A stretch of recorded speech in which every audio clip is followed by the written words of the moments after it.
목자들이 예수의 탄생 소식을 듣다. 그 지역의 목자들이 밤에 밖에서 자기 양떼를 지키더니 주의 사자가 곁에 서고 주의 영광이 그들을 두루 비추매 크게 무서워하는지라. 천사가 이르되 무서워하지 말라. 보라, 내가 온 백성에게 미칠 큰 기쁨의 좋은 소식을 너희에게 전하노라. 오늘 다윗의 동네에 너희를 위하여 구주가 나셨으니 곧 그리스도 주시니라. 너희가 가서 강보에 쌓여 구유에 뉘어 있는 아기를 보리니 이것이 너희에게 표적이니라 하더니 호련히 수많은 천군이 그 천사들과 함께 하나님을 찬송하여 이르되 지극히 높은 곳에서는 하나님께 영광이요 땅에서는 하나님이 기뻐하신 사람들 중에 평화로다 하니라. 천사들이 떠나 하늘로 올라가니 목자가 서로 말하되 이제 베들레헴으로 가서 주께서 우리에게 알리신 바 이 이루어진 일을 보자 하고 빨리 가서 마리아와 요셉과 그 위에 누인 아기를 찾아서 보고 천사가 자기들에게 이 아기에 대하여 말한 것을 전하니 듣는 자가 다 목자들이 그들에게 말한 것을 놀랍게 여기되 마리아는 이 모든 말을 마음에 새기어 생각하니라. 목자들은 자기들에게 이르던 바와 같이 듣고 본 그 모든 것으로 인하여 하나님께 영광을 돌리고 찬송하며 돌아가니라. 할례할 8일이 되매 그 이름을 예수라 하니 곧 잉태하기 전에 천사가 일컬은 바로라.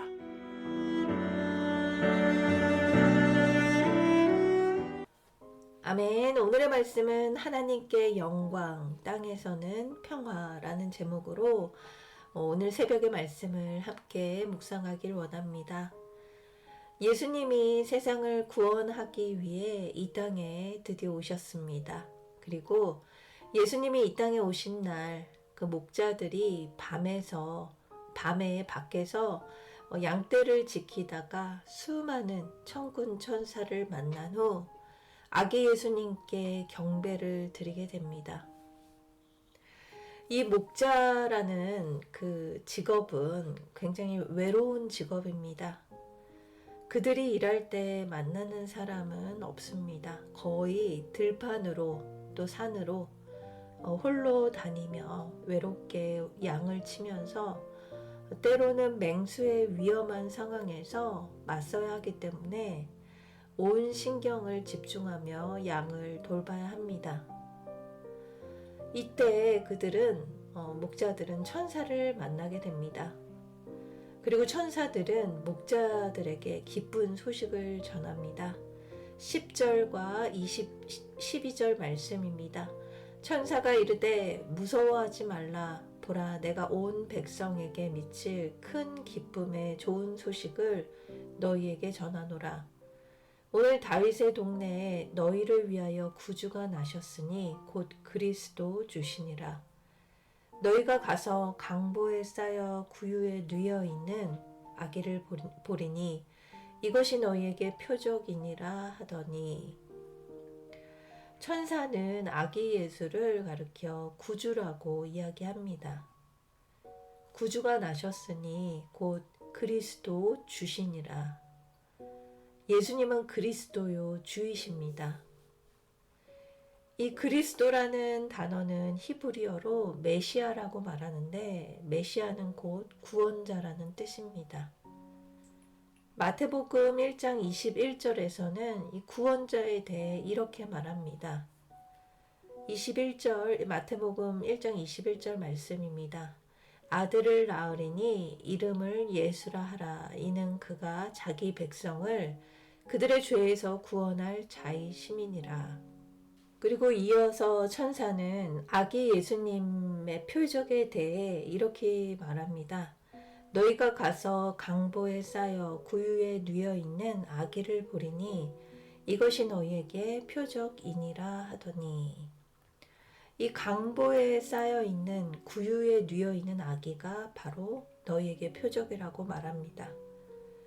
이 강보와 구유는 가난을 상징하고 아기는 무력함을 상징합니다. 즉 가난과 무력함이 그리스도 예수님의 표적입니다.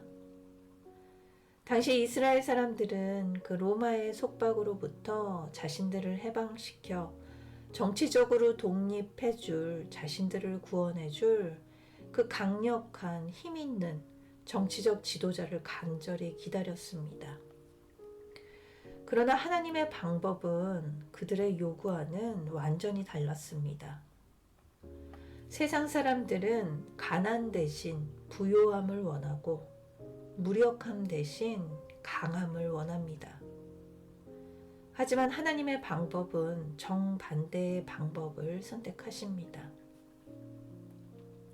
강보에 쌓여 구유에 누인 아기는, 즉 말먹이통이죠. 세상 사람들이 보기에 너무나 연약하고 무력해 보이지만 하나님은 이를 통해 세상을 구원하기 원하셨습니다. 그래서 아기 예수님은 우리의 왜곡되고 부패된 시각과 그 가치관을 하나님의 나라의 가치관으로 변화시켜 줍니다.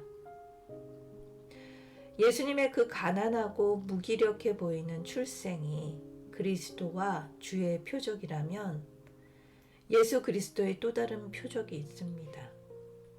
그것은 바로 예수님의 십자가의 사건입니다. 사도행전 2장에서는 베드로가 오순절 성령 강림 때 이 십자가의 사건에 대해 이렇게 설교합니다.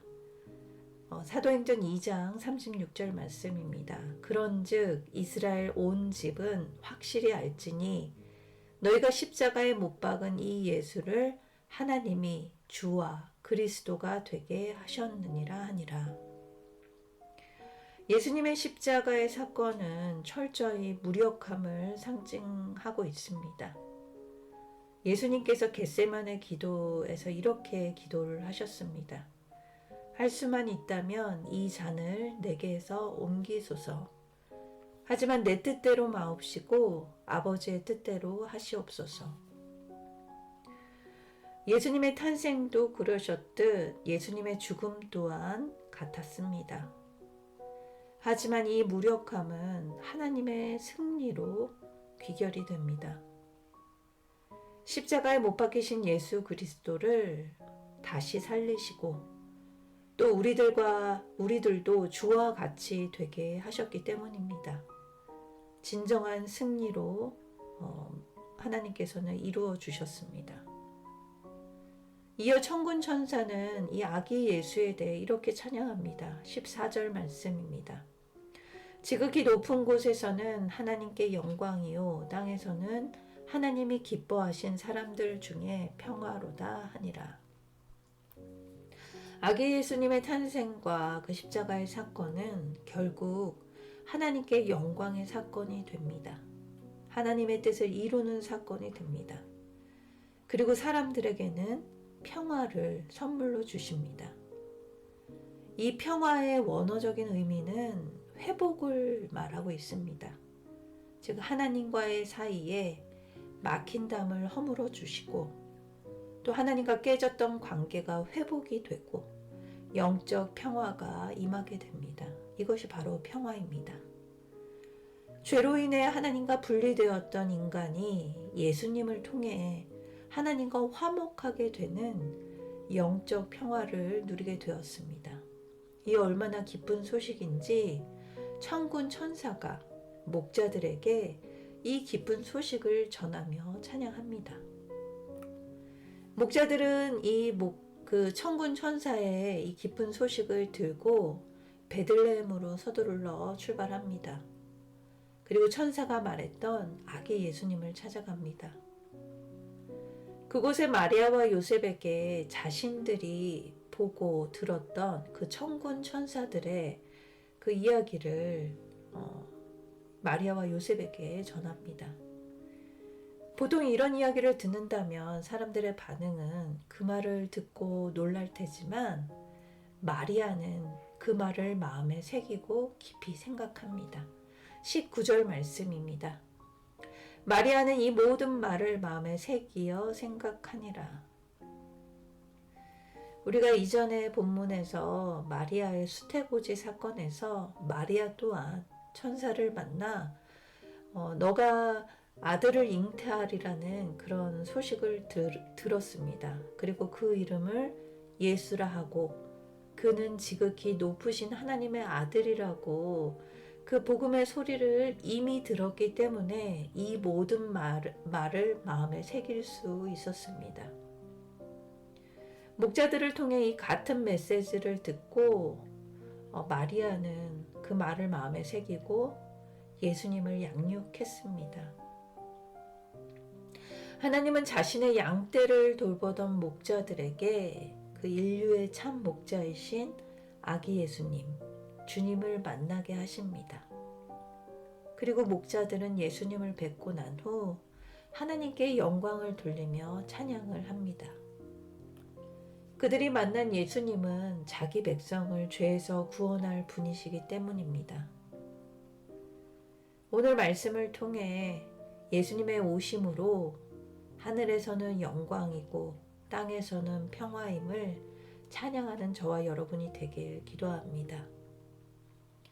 그리하여 진정 우리의 무너진 성벽을 회복시켜 주시며 진정한 그 평화와 샬롬을 주시는 주님을 기뻐하며 전하는 저와 여러분이 되길 간절히 기도합니다. 사랑의 하나님, 주님의 오심은 하나님께는 영광스러운 사건이고 우리에게는 평화임을 고백합니다. 주님의 탄생과 십자가의 사건을 묵상합니다. 주님의 낮아짐과 또 무력의 이 사건은 진정 하나님이 일하시는 승리의 사건임을 고백합니다. 우리에게도 나를 무력하게 만드는 사건들이 있습니다. 그 사건을 통해 주님을 만나게 하시고 다시 회복시키기 위해 오늘도 열심히 일하시는 주님을 찬양합니다. 오늘 내가 해야 할, 마음에 새겨야 할 말씀을 듣게 하시고 또 오늘 전해야 할 소명의 자리에 순종하며 나아가길 기도합니다. 나는 무력해지고 주님은 일하시고 승리하실 줄 믿습니다. 오늘 하루도 온전히 주님께 맡기며 나아갑니다. 인도하여 주시옵소서. 감사드리며 예수님의 이름으로 기도드립니다. 아멘.